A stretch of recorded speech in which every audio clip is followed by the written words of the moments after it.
আমরা কোরআন পড়ি, কিন্তু অনেকেই কোরআনের বাংলা অর্থ জানি না। চলুন আজ জেনে আসি কোরআনের বাংলা অর্থ। কুরআন শব্দের অর্থ হলো পঠিত বা যাহা পঠিত হয়। এটি আরবি শব্দ কুরই থেকে উদ্ভূত, যার দুটি অর্থ রয়েছে: পড়া এবং একত্রিত করা বা সংগ্রহ করা।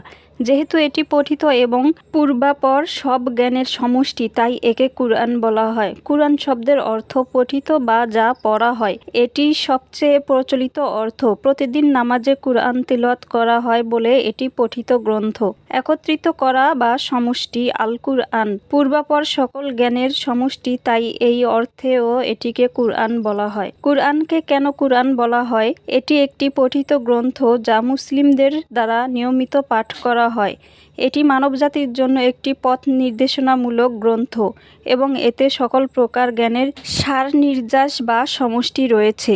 ভিডিওটি ভালো লাগলে অবশ্যই শেয়ার করে অন্য মুসলিম ভাই বোনদেরকে জানার সুযোগ করে দিবেন। ধন্যবাদ সবাইকে।